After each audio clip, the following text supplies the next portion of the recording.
20世紀への変わり目のウィーンで活動した彼は神経科医として働き始め、後に精神分析の分野を開拓しました。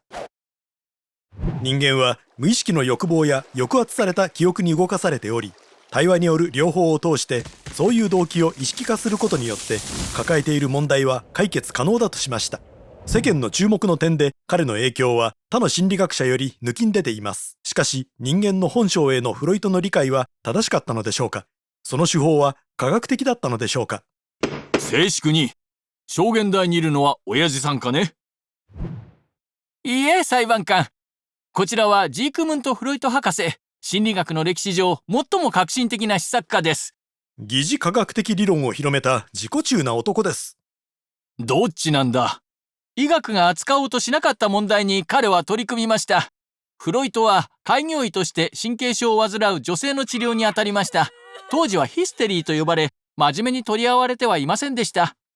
初期に治療したうつの女性から第一次世界大戦のため PTSD になった元兵士まで、対話によるフロイトの療法は功を奏し、そういう症例を世に知らしめたことで、医学界は精神疾患というものを認めざるを得なくなりました。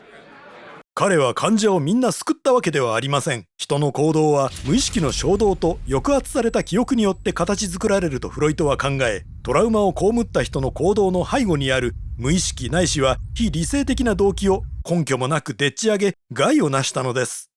どうやって？代表的な症例を曲げて発表し、治療がうまくいったと主張しましたが、その実悪化させていたのです。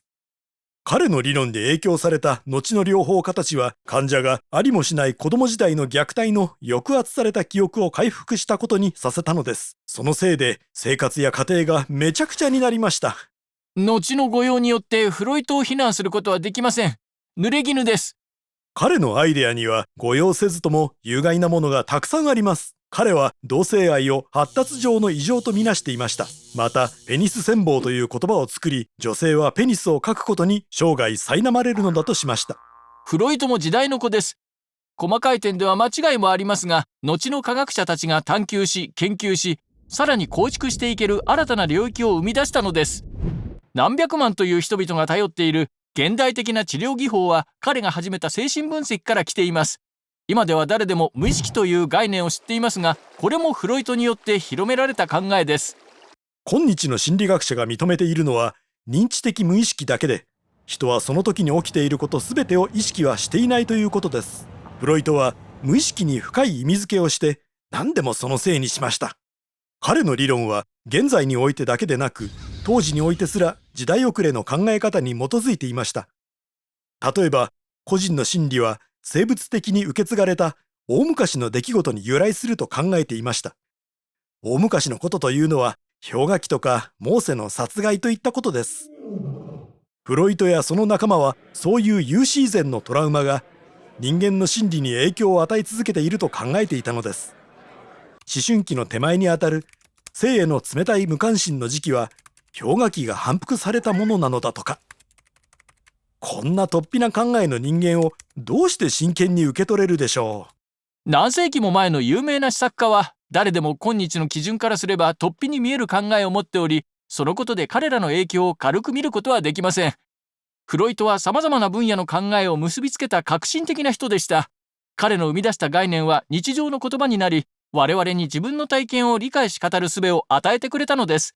エディプスコンプレックスも自我と井戸も防衛規制も死の願望もみんなフロイトです。しかしフロイトは社会理論家として振る舞ったわけではなく、自分の手法は科学的だと主張していました。不都合な事実を押しつぶしていたと？フロイトの理論は誤りの存在を検証できない。正しかったということかね？そうではなく、経験的に確認できる形で示されてはいないということです。自分で売り込んでいた精神分析を信じてもいませんでした。治療の効果について悲観的だったのです。なんじゃと？ジークムント・フロイトの考えの多くは現代科学の目に耐えられないし、その治療のあり方は今日の倫理基準にそぐいません。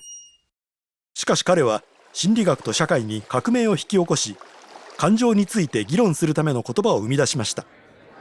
フロイトもまた誤りを犯しましたが、後の世代がそのアイデアをどう使うかについて施策家は責任を問われるべきなのでしょうか。歴史を裁きにかけるとき、そのことで彼らを非難や称賛や救済の対象とすべきなのでしょうか。クレオパトラについてのこの動画で論争の的の人物を裁きましょう。歴史上最も悪名高い女性の一人です。彼女は単に他人を誘惑することに長けていたのか、それとも偉大な支配者だったのか、裁くのはあなたです。